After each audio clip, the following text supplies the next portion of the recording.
little hand says it's time to rock and roll. The little head says it's time to rock and roll. Here we are. 100% pure adrenaline, man. We're talking about Point Break. And now we'll decide for all eternity, at least for us. Is Point Break good cinema or bad cinema? And is it the best surfing movie of all time? I don't know. That's another question we could ask.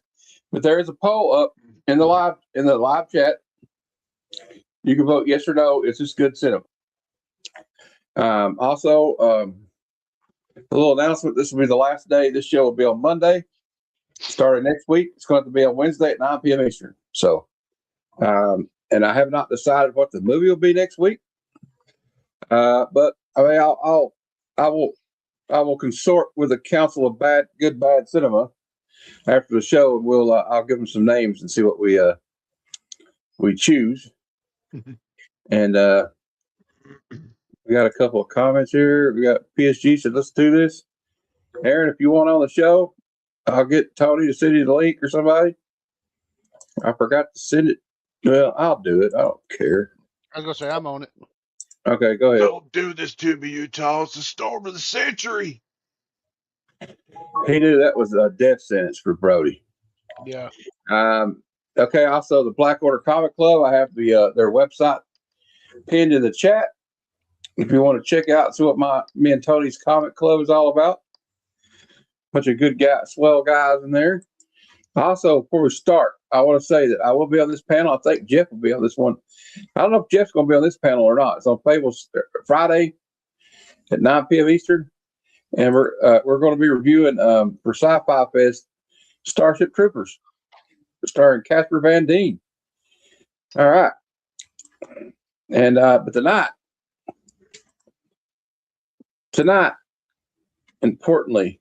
most importantly, we are reviewing Point Break, starring Keanu Reeves and Patrick Swayze. Yeah. This is like peak Swayze, in my opinion. I mean, I know some people would say Roadhouse, some people would say Dirty Dancing, but to me, kind of like Swayze's athletic ability, just like in Dirty Dancing, is on full display in this movie. And you can also see he has a few martial arts skills. When they fought Bunker and those guys. But here's Gary. I guess this is after the shot Gary Busey died. It's also got the very lovely Lori Petty in this film, and also Anthony Kiedis is in this movie. Give it away! Give it away! Give it away now! And we got there they are. He's like, "You got the eye." He tells him, "You're a killer, Utah." And what's crazy is it's kind of like, in a weird way, even though Swayze is a bank robber and he gets some people hurt and killed, in a weird way, Johnny Utah still respects him in a way. Like, he respected him at the first of it. Like, he wanted to be like him a little bit. Like, he liked his Zen philosophy about life. But it turned out to be more of a fraud, didn't he? Yeah. Unfortunately. But well, I guess we'll play the trailer and see if we get another copyright claim. All right. I tried playing it without any sound and I got a claim the other day.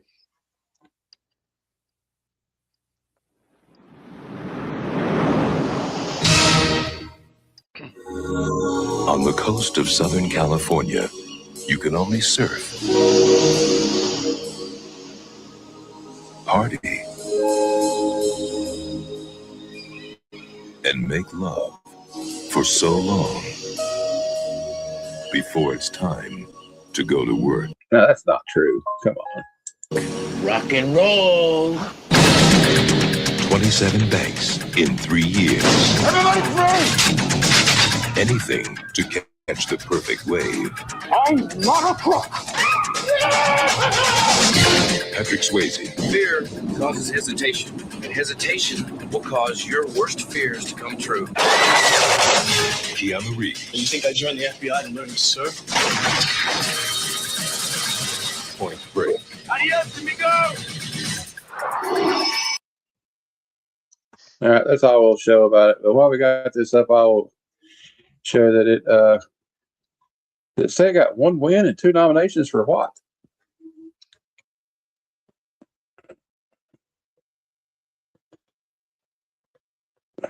Most desirable male at the MTV Movie Awards. Patrick Swayze. All right. I don't really think that counts as a highfalutin reward, but okay. All right, but it stars stupid pop-ups. Okay. Patrick Swayze as Bodie. Keanu Reeves as Johnny Utah. Gary Busey as Special Agent Pappas. Lori Petty as Tyler. John C. McGinley as Ben Harper. He's kind of a dick. He's a big dick. James LaGrosse as Roach, who was also in Near Dark. It's also got Anthony Kiedis in it. A lot of people. All right, there we go. See if we find some trivia about it, guys. It's directed by, well, the one other interesting thing, Tony, is not just like Near Dark. This film was directed by Kathryn Bigelow, who won an Academy Award for Best Picture for The Hurt Locker. She also directed Zero Dark 30. Yeah, it's like he says in the movie, he says, just implementing your own plan for deregulation, Mr. President. I love that scene. And oh my God. 100% pure adrenaline, man. That's what this movie is. All right. And we got, and this is kind of like, would you say this movie is kind of like the beginning of all the extreme sports craze in the 90s? Kind of like, taking advantage of that kind of thing. I don't know if it was the beginning, but I think it certainly had an impact, I would say. Yeah. We got a guy here that says here, Reeves and Swayze, 100. Everything good from this movie comes from the absolute amazing fact that Reeves and Swayze are the leads. Yeah. It is amazing. It's true. Here we go. Did you know? Trivia question. Patrick Swayze was an accomplished skydiver and took part in the big skydiving scene. He made 55 jumps in total in the movie.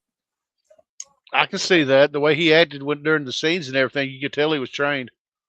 He did it like he went out like a gymnast. Mm-hmm. The film was originally called Johnny Utah. When Keanu Reeves was cast in the title role, the studio felt that the title said very little about surfing, and by the time Swayze was cast, the film had been renamed Riders on the Storm, after the famous Doors song. However, the lyrics had nothing to do with the film, and so that title was also rejected. It was not until halfway through filming that Point Break became the film's title. For many of the surfing scenes, Swayze refused to use a stunt double, as he never had one for fight scenes or car chases. It says here that 2 months before filming, Keanu Reeves, Patrick Swayze, and Lori Petty trained with former world-class professional surfer Dennis Jarvis on Kiowa, Hawaii. Jarvis remembers that Patrick said he'd been on a board a couple of times. Keanu definitely had not surfed before, and Lori had never been in the ocean in her life. Swayze, he participated in skydiving as a hobby, was told to stop for insurance purposes once production began, but producers coaxed him into the agreement with a promise of letting the star do one actual skydive on screen. The uncut shot of Bodie yelling, "Adios, amigo," and falling from the plane features Swayze actually making a jump. But unbeknownst to the producers, when not on the day's call sheet, Swayze and others would occasionally run out to an airport and go skydiving anyway.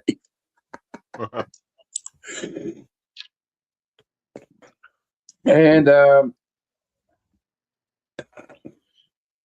there's an alternate version. A UK cinema version was trimmed by 25 seconds to obtain the low rating by the BBFC. There were 5 cuts to remove bullet impacts cuts to shots of naked women being fired at during the house raid, and several cuts to remove aggressively strong language. The soundtrack included songs by the song Rats Nobody Rides for Free. Yeah. It also had songs by Sheryl Crow, And one of my favorite songs of all time on the 80s and 90s, "Over the Edge" by the LA Guns. Yep. It also had, if you watch out, when they go to Brody's house for the house party, you can hear "If a Six Was a Nine" by Jimi Hendrix playing when they're all dancing and drinking. Yep. Which is a great Jimi Hendrix song. Actually, you know what else? You know what other movie that song was in? Easy Rider. Oh, wow. All right, so we'll look at the Wikipedia a little bit and see like a little more history about this movie. It says here that it was 1991 American action film, and a lot of things, guys. Me and Tony were talking before the show. The thing about this movie when it came out, people know, obviously we look back now, Keanu Reeves is a huge star, one of the biggest stars in Hollywood. The Matrix films, John Wick. He's been in so many amazing Speed, The Devil's Advocate, so many great movies over the years. But he had just came off in 1989 filming Bill and Ted's Excellent Adventure. And he also filmed Bill and Ted's Excellent Bogus Journey the same year this movie came out. The same year he also did a indie movie called My Own Private Idaho for River Phoenix. What's interesting about it was like, I remember when he was going to be in this movie, I'm like, really? The dude from Bill and Ted's, Tony were like, really? The guy from Bill and Ted's going to be an FBI agent? Because that's all we knew him from, except for maybe River's Edge and a couple other indie films that are small parts he had in the 80s. My Own Private Idaho, though, that even though it's an indie film, it blew up. It was critically acclaimed. Yeah, it was a good movie. It's a Gus Van Sant film. Mm-hmm. I vaguely remember Youngblood. I don't remember him being in it, but I remember the movie. And he was in that movie with Crispin Glover. It was called River's Edge, where that guy killed his girlfriend, and they were all trying to cope with it or whatever. So, yeah, he wasn't always action oriented. But this kind of like certified him as a kind of certified action hero that probably helped him get the part in Speed. Hey, Rich. It did. So it definitely probably got him cast in Speed. But they really couldn't recreate Speed in Speed 2 because he didn't come back for that. And he probably dodged a bullet. I'm sure Jason regrets making that movie. There's if you want to call it a fun fact, may not be a fun, but when he declined Speed 2, Warner Brothers cut ties with him for 10 years. Interesting. And they let him come back for The Matrix, though. Yep. Yeah, well, the song by the B-52s definitely came first. That was like 1981 or something, I think, wasn't it, Aaron? All right, let's kind of continue here. We got start, like I said. So basically what it is, the plot is Johnny Utah is this new FBI agent, or what John C. McGinley called, you're a real blue flame special, aren't you? Young, dumb, and full of cum. And and he gets paired with Gary Busey, who's the kind of one of the elder statesmen at the FBI bureau in Los Angeles. And they've been following these bank robbers for like 3 years. They've robbed 27 banks in 3 years. And one of their modus operandi is to wear masks of ex-presidents like Lyndon Johnson, Ronald Reagan, Richard Nixon, Jimmy Carter, and Gerald Ford, etc.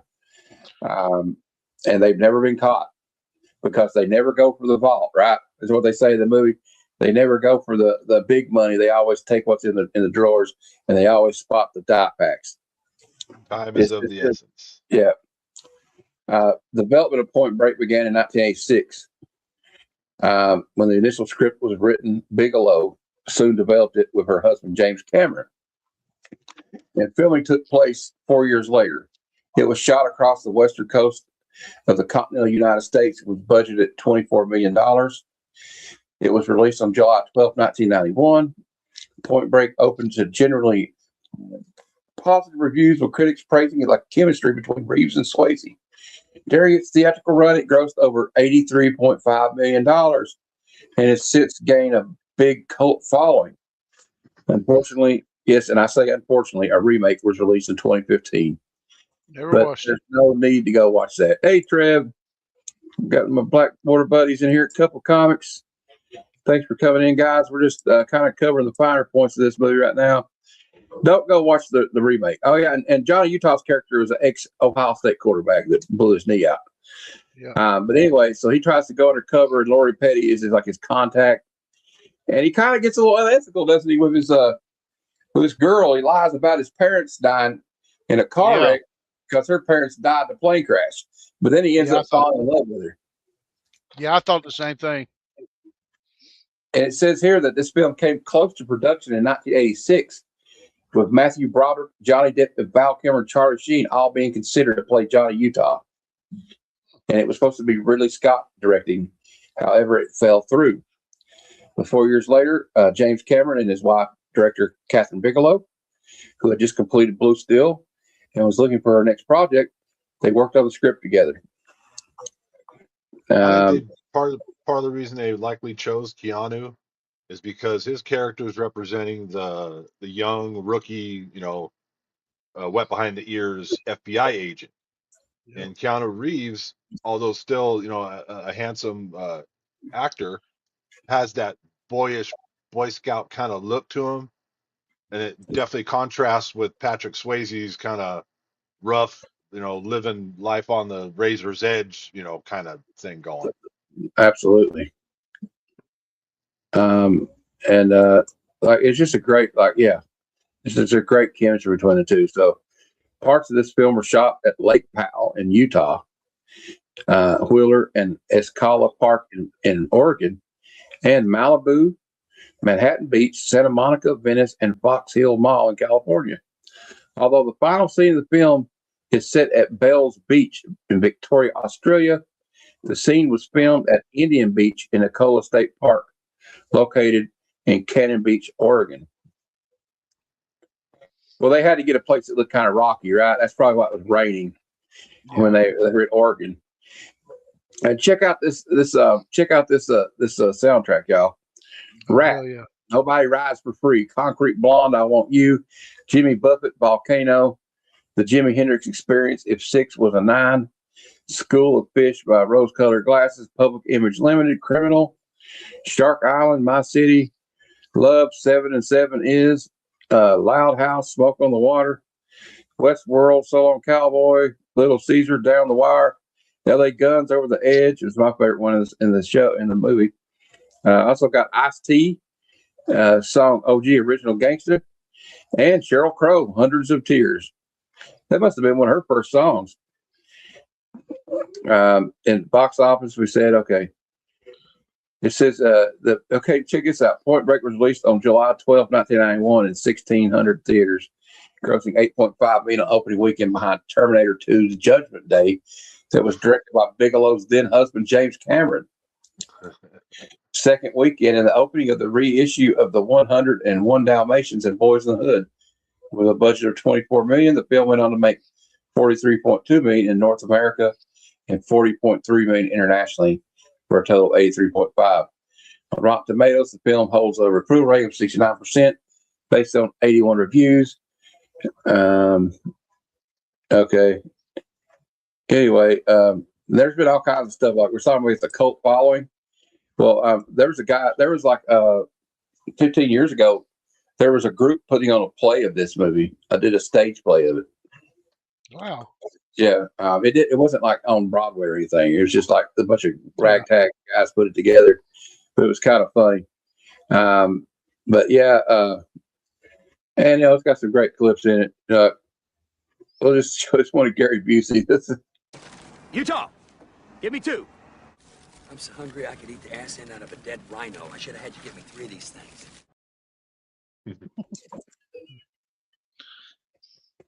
Hey, John. Or if you're not busy, you want to come on and talk about Point Break, you're welcome. The more the merrier. We got to have some people vote on this thing. All right. At least drop a vote if you can't come on. This movie, though, is just like, we'll start off with what are some of your memories of this movie? I know we've watched this movie before, and all of us have. I got a confession to make. I watched this movie when I was going to bed last night, and I watched it again this morning. That's how much I kind of enjoy it. But Tony, I'll start with you. Well, before I start giving my opinion, I want to read Roger Ebert's opinion on the movie because we all know and love Roger Ebert's opinions. He gave it 3.5 stars out of 4. Okay. Yeah, he said Bigelow is an interesting director for this material. She is interested in the ways her characters live dangerously of philosophical reasons. They aren't men of action, but men of thought who choose action as a way of expressing their beliefs. He actually liked this freaking movie. I'm shocked. Like Brody when he said it, like, oh. Yeah, He it seemed like nailed one. Yeah, it seemed like y'all were saying. You know, my dad and them took me to the movies to see Terminator 2, and it wasn't too long after that. I think following month we went back to the theaters, and there was Point Break, and I'd seen a commercial. I'd seen the video for Nobody Rides for Free by Rat because I freaking love Rat. That's like one of my favorite. That's one of my favorite freaking songs is Nobody Rides for Free, and but when I seen the trailer, and I'm like, wait a minute, Ted Theodore Logan is going to play a FBI agent? Yeah. But I mean, but hell, I said the same thing about, wait a minute, Michael Keaton's playing Batman? Yeah. So, yeah, you know, sometimes it doesn't hurt to be wrong, pleasantly wrong about actors in roles. Yeah. And I mean, yeah, you don't think so. And he's got some kind of funny like stuff in his movie, but like it was a good mix. And even him and Busey, you know, Busey being like the older veteran.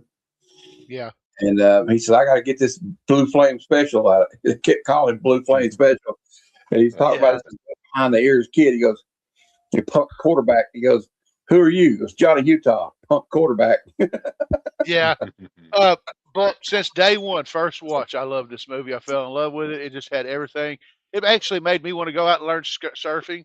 I was definitely afraid of heights, but I was ready to jump out of a plane because I love the way they portrayed the skydiving scene was just freaking mesmerizing. I thought it was beautiful. And I mean, this is a movie that I'll watch, dude. I'll watch this movie 1,000 times and never get tired of it. I love it. Oh, that's amazing. I think we've already kind of given the game away on what we're going to rate this one. But Jeff, you remember watching this movie when you were in high school? Oh yeah, because I was about 16 going on 17, and I wasn't quite totally sure what it was. Like maybe it was a shoot 'em up FBI bank robber movie, but there was a bunch of surfing going on. Like, what is it? But watching it, you know, at that age, it's like peak testosterone, and this movie's a testosterone ride. You know what I mean? Skydiving, bank robbing, surfing, hot chick, all of it. It's like, so I loved it. Point Break is one of my favorite movies. But I loved also, like, I was caught up just as much as Johnny Utah's character was caught up with, well, I understand that the world has rules and there has to be an order to the world, but I kind of want to live like Bodhi lives. It looks pretty inviting, you know. It's very seductive. A seductive lifestyle. And he was being seduced by it, you know, and to the point that where even though the answer to who the bank robbers were was right in his face, he didn't immediately realize it because he had the other suspects, but like once you start looking at that guy Bunker and them, they're a bunch of fuck ups. There's no way they could have robbed 27 banks in 3 years and got away with it. Yeah, like you said, Bodhi is still not a good person. He is still a bad guy, but there's parts of him you kind of go, well, I get it. You know, I kind of get it, but yeah, but he's got like this pseudo philosophy, like when he tells the guys they're like ready to bail town. He goes, "Man, we're doing this for all those losers that have to sit in traffic every day on the way to work."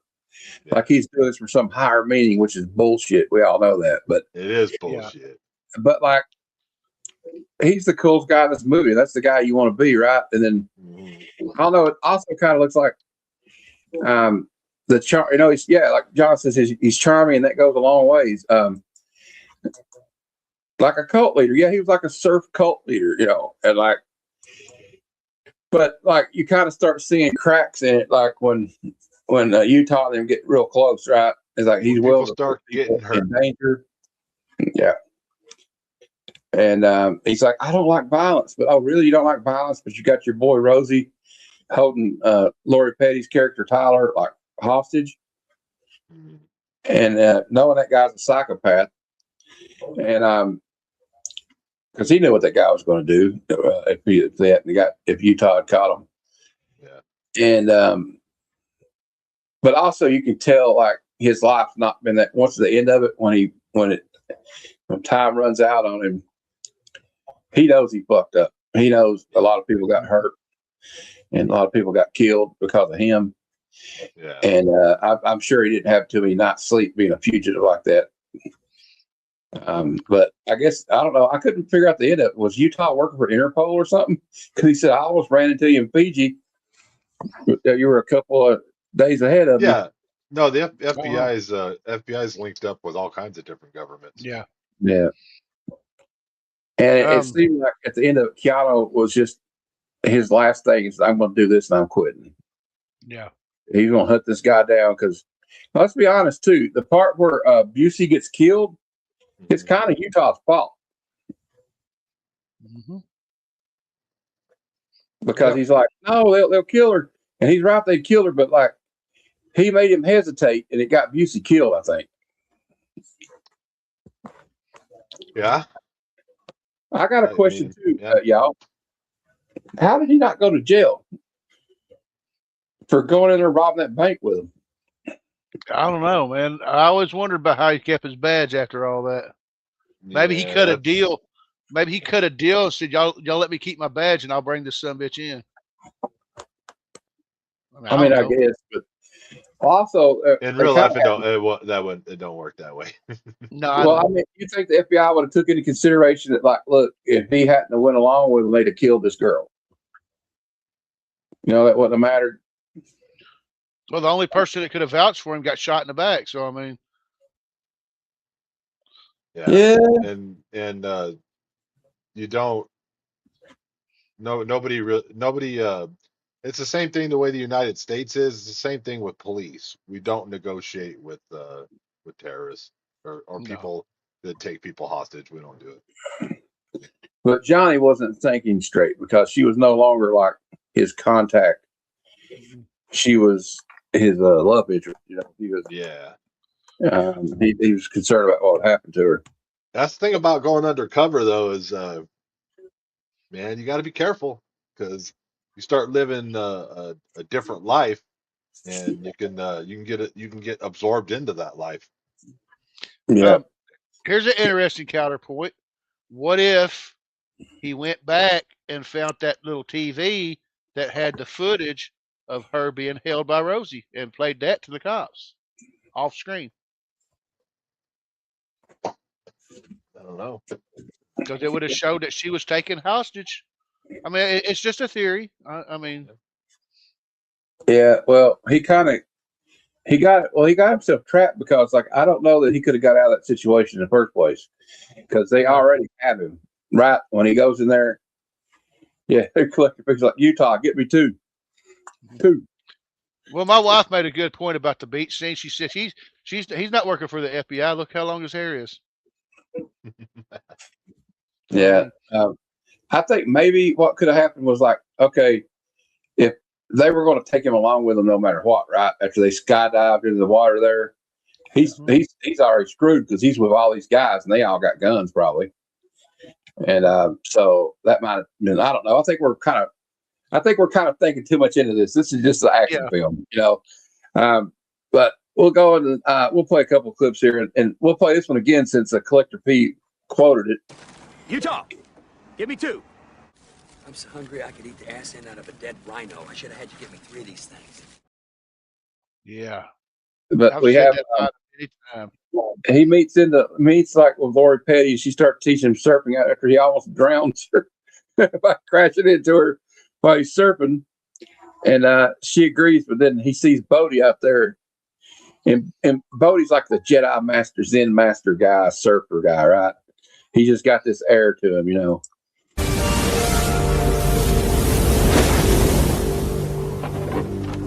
That's Bodhi. They call him the Bodhisattva. And then him and Bodie kind of get out to a bad start. They play football together, and they're kind of like got a rivalry right from the start, right? And he takes a kind of a late hit on Johnny Utah, and then Utah runs him down and knocks him into the waves with a kind of a late out of bounds hit. And then he goes, "Hey, wait a minute! Don't you know who this guy is? That's Johnny Utah." So they kind of hit it off. And the next time they see each other, yeah, I love this movie too, Collector P. I love it. The next time we see each other, he gets crashed into that guy bunker, and Swayze has to come in and kind of help him beat these guys up. One of them is Anthony Kiedis, but this is my favorite part from that part. Name? Bunker. Bunker. Listen, Bunker. I'm actually really glad you found me. Yeah? Why?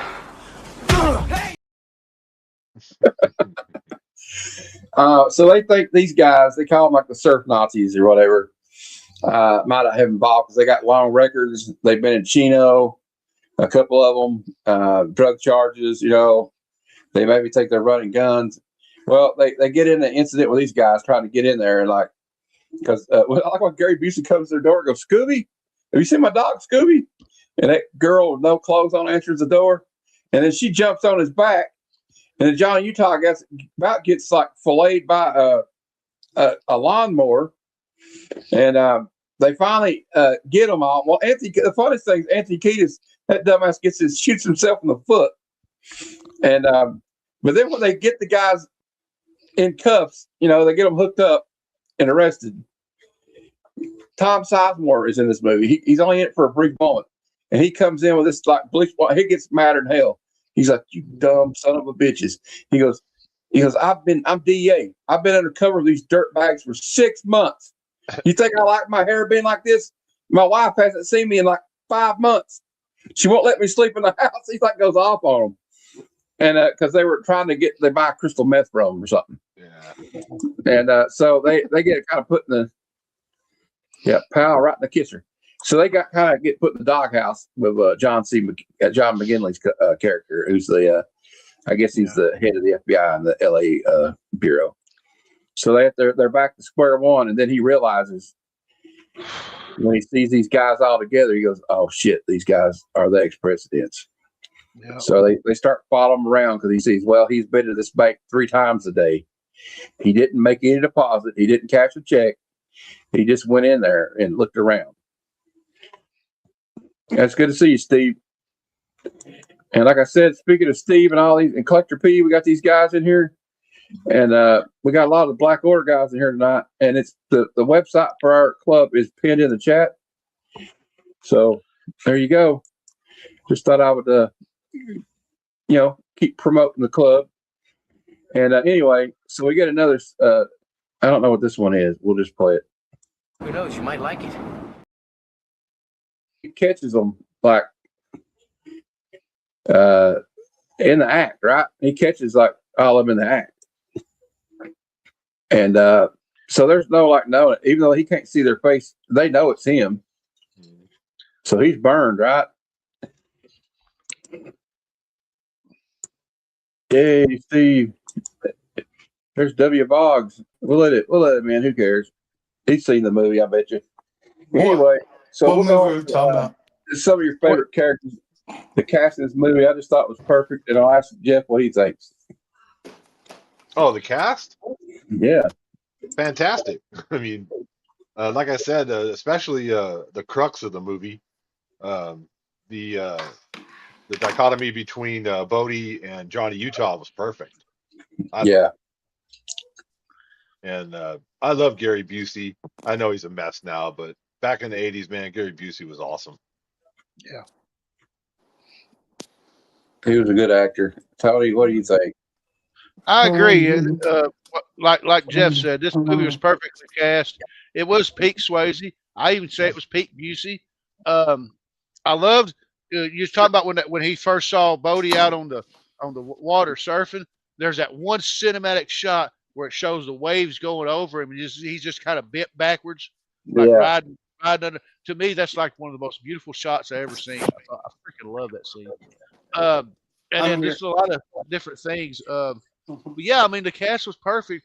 it's nice to know you got a boss that knows when there's an asshole shortage in LA. So I mean, I always love that. We must have an asshole shortage. Not I so like far. when he starts and says, you guys, you don't eat like a bunch of donuts. He goes, I take the skin off my chicken, sir. Good man. I love that. And I mean, to me, that whole first robbery bank scene is the best part of the movie for me, which I'm probably spoiling a future question. But yeah, man, this movie's top notch, freaking perfect casting. I agree. Like we got the two leads, Swayze and Keanu Reeves is they're just great. I like the side characters, like the crew, the ex presidents, his whole crew.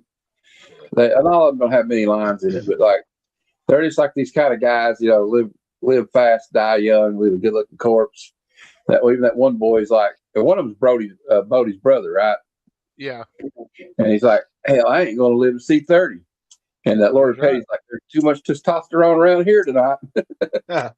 And they start talking about like who's the biggest waves, why man. And he talks about the beach in Australia, and he says there's going to be a 50-year storm, and it's coming next year. Yeah. And Bells Beach, Australia, is going to be the biggest waves in the world. Yeah. And that kind of ends up coming back later, but like, so they're on the Utah, right? So yeah. What do you think of the actors, Will? Oh, I love this movie. Keanu Reeves, and you got Patrick Swayze. Oh, tit for tat. They feed off of each other. It's a great movie. I love it. Yeah, it's pretty great. But we got to the point now, I guess we're talking about they get him to go skydive with him. He's like, I know how to handle this guy. So he knows there's a weak point here. He knows he's in love with Tyler. Yeah. So they talk him into going like skydiving with him. Mm-hmm. And I'm assuming, and they don't show it on camera, but I'm assuming while he is out skydiving, he gets Rosie to go in there and kidnap her.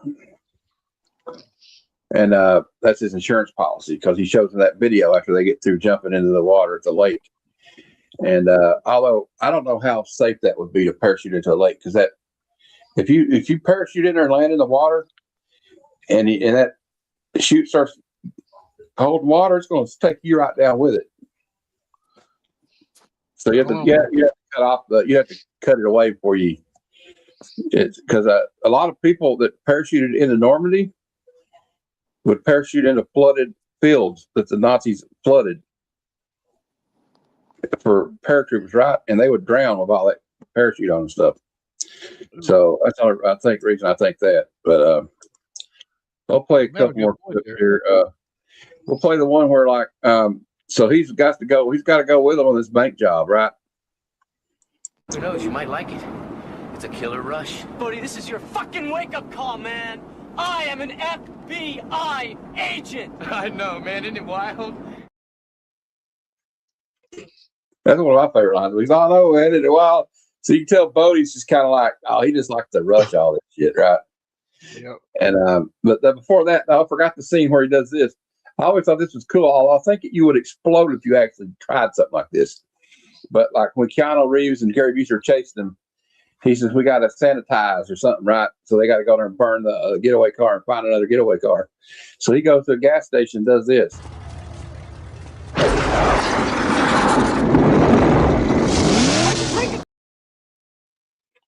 That's amazing. I think the whole gas pump would explode if you did that. I think that you would all die. They have what do you call it?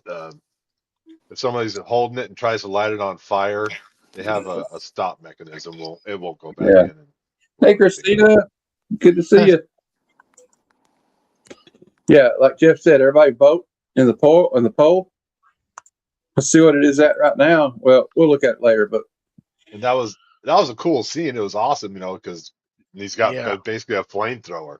Yeah. But why wouldn't you just, instead of trying to draw attention to yourself, why not just pull that thing, start soaking the motherfucker, soak it, take your Zippo, fucking light it, throw it, and get in that car and bounce.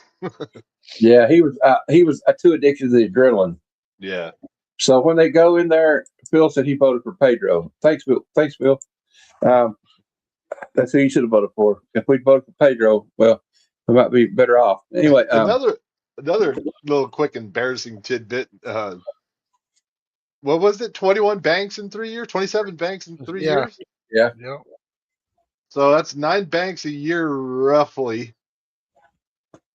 Come on, FBI. Come on. Do better. Come on, let's get our shit together here. Yeah. Also, like,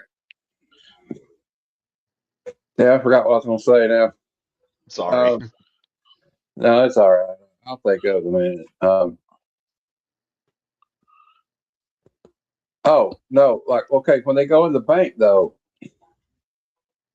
Bodie deviates from what they usually do. Yeah. The last bank job, when Keanu Reeves is with him, John Utah is with him, he tells them to go for the vault. And all the boys are like, wow, we never do that. And even Keanu's like, you're fucking up, dude. You're fucking up. So they're in there for too long, right? So they stay here so long. There's an off-duty police officer who probably does something a little rash. He probably shouldn't have went for his gun like that. Like, oh no.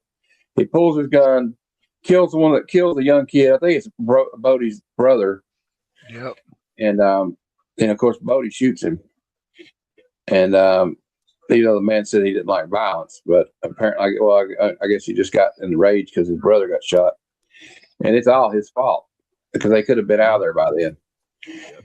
And then, like, they, Busey and them, they chase him. Busey gets shot.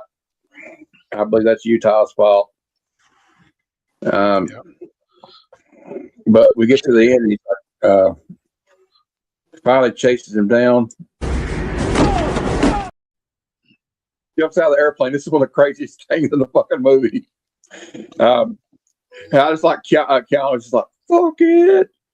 But like he says, no shoot for you, Utah, and he jumps out of the plane. The other guy's bleeding out, and he goes out with him, but he's dead before he hits the ground. He's already bled out. And then Keanu Reeves just says, fuck that.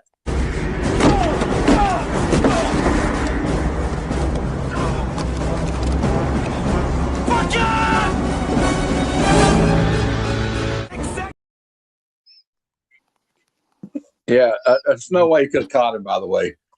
But it's a movie. He does catch up to him, though. And he's like, pull the shoot. I'll shoot you. He goes, what are you going to do, Johnny? You got to pull the shoot. I'm not going to do it. He's like, playing with him. Yeah, that's what I would have done. That's what I'd have done.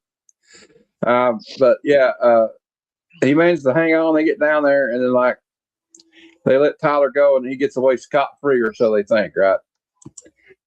So we get to the end, and it's like a year later, and then we see Bells Beach in Australia. Still surfing? Every day.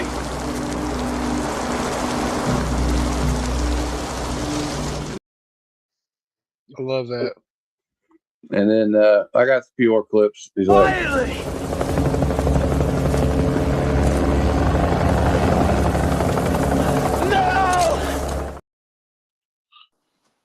he's like, I can't live in a cage, man. He's like, and Keanu Reeves, no, that's the worst thing. That's worse than death to him. It's because he's like this lion. You know what I mean? Like, you ever seen a lion in the zoo? Mm-hmm. And so he says, "Come on, man, let me go out there. I got my set." He goes, I can't go nowhere. There's cliffs on both sides. What am I going to do? Paddle to New Zealand? And so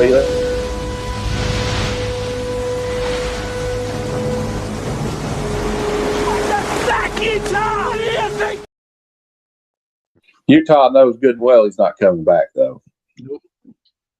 And then you see the Australian police are like, "We'll wait till he comes back in."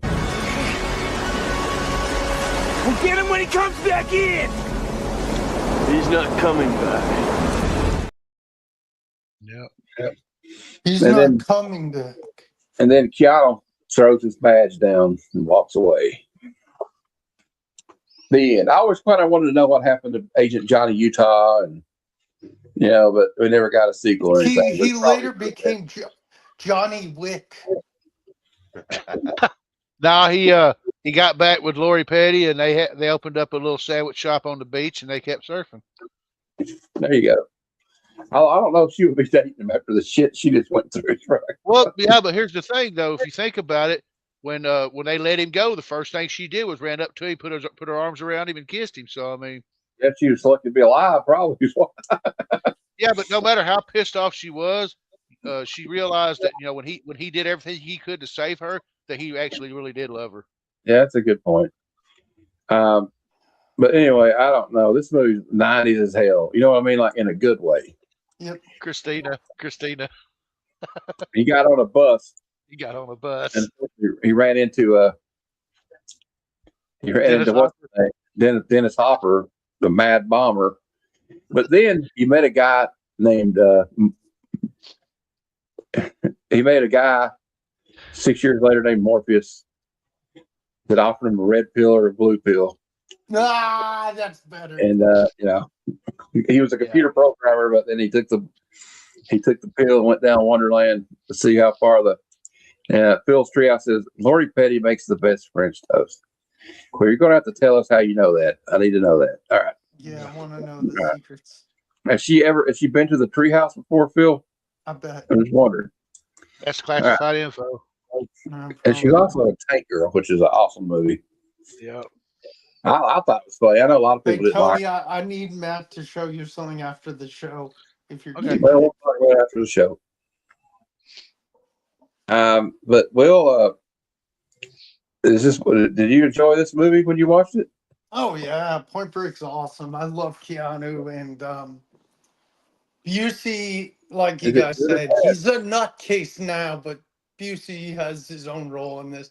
And then you got Peak Swayze also. So yes, I enjoyed it. Phil's still snoring. And Christine says, excellent. Excellent. Jay Thompson says, I don't understand the poll question. What? How do you not understand it? He doesn't understand why it would be bad, I think is what he's saying. Yeah, just answer it, Jay. We're going to look at the poll right now, and the results are in. We're just going to end it because Well, I want to hear what they think. 100% of the people that voted say this movie is good cinema. Heck yeah. So we're going to end the poll right there because Nice. might as well quit while you have a good I'm thing going, guessing right? you guys think it's good. It's a good one too. Well, we're getting ready to do that right now. We're getting ready to rate it. All right, let me ring this up. Which it's kind of a no-brainer, honestly. I mean, it's just face it. This is kind of. I mean, I don't know. All right. What are you doing? This is how I do it now. Sustain. This is sustain. Hey, just let me. I'm going to pause it though, because last time I didn't. All right. Paused. Okay. All right. I will start with W Boggs 18. Will, is this movie good cinema or is it bad cinema? Good cinema. All right. Jeff, good or bad? Excellent cinema. Okay, Tony. Excellent.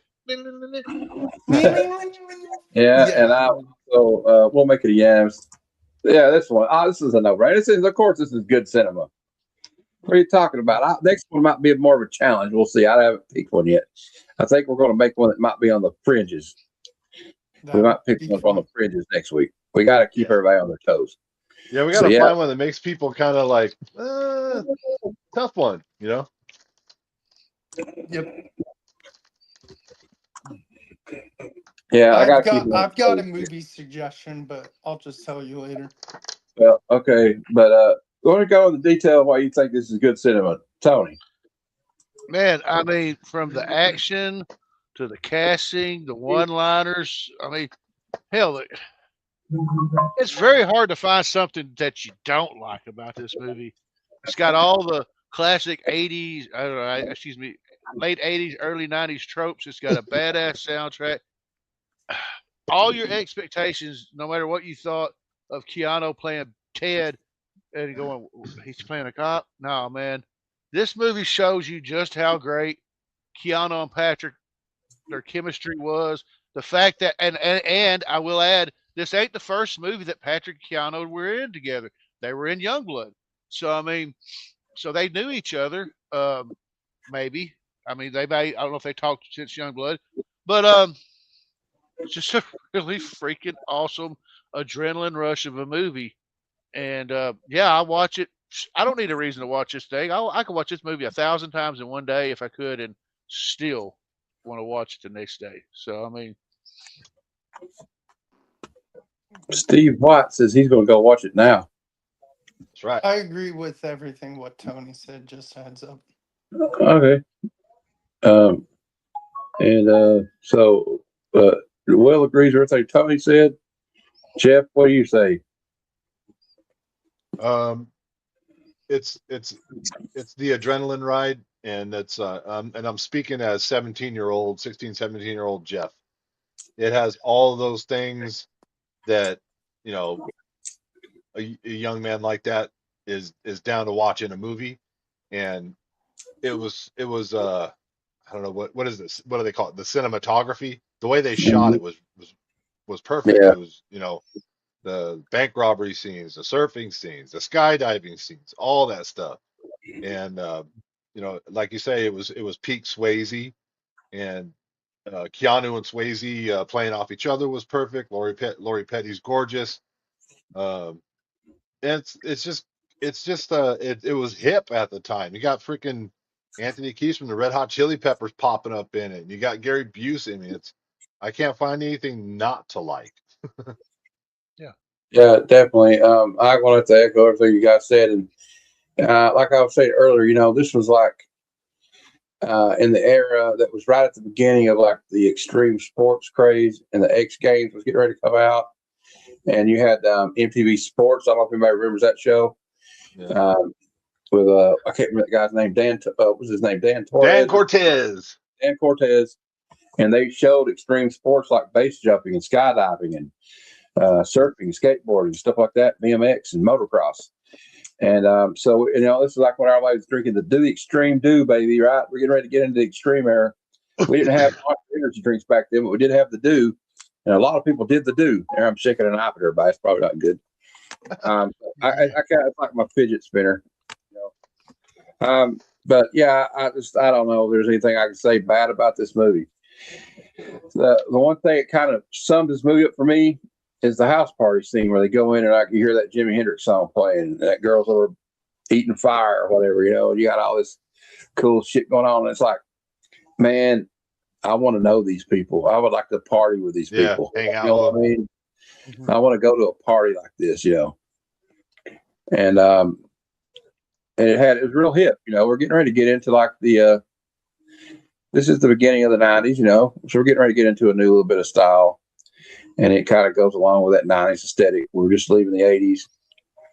There's a little bit more of the 80s still in this movie, though, because you got songs by Rat, you know, and LA Guns. But there's also some different stuff in it, too, like the Concrete Blonde and a couple other 90s groups that were bigger in the 90s. And just a great soundtrack, great movie. I don't know if this makes sense, but I know it was 1991. But to me, this is an 80s movie. Yeah, that's what I thought. Yeah. But it kind of had its foot in the 80s and the 90s, in my opinion. That's what I meant. But yeah, it's just a great movie.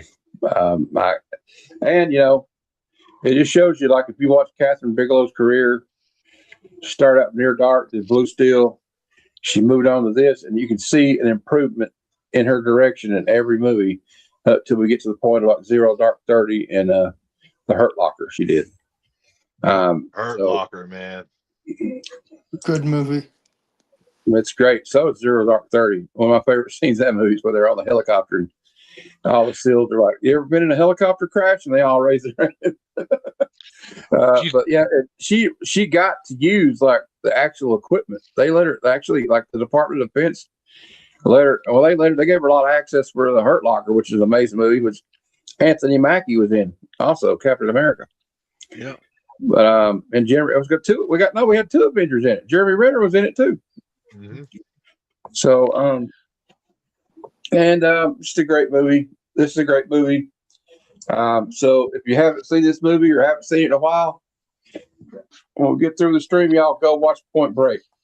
I don't know what next week's movie is going to be, but I'm going to tell you what I got coming up the rest of the week. Tomorrow night, 7 p.m. Eastern, Comic Conversations with my guest, Destro is my spirit animal. He does a lot of toy content and reviews here on YouTube. Great YouTube channel, great YouTube. Me and Jeff watch his videos all the time. We'll sit backstage and watch them, don't we, Jeff? We probably watched all his videos, and he just started a new deep dive into all the episodes of G.I. Joe, the animated show. Oh. So that's going to be cool. And then I don't have anything else till Thursday, but the Comic Lounge does return at its old time, 7 p.m. Eastern. So come on and join us for the Comic Lounge. And be sure to take a piss like Optimus Prime before you show up, because we'll be there for a while. And, of course, Sunday, the new Comic Book Day preview show, the Sunday Super Show Extravaganza will be at 6 p.m. Eastern on Sunday evening. And then Super Bowl Sunday. I'm not done yet. I don't care what's on Sunday. We're still doing the show. Starship Troopers. I'll be on that show. It's on One Collection Down, Fables channel for Sci-Fi Fest 2026. That's 9 p.m. Eastern on Friday.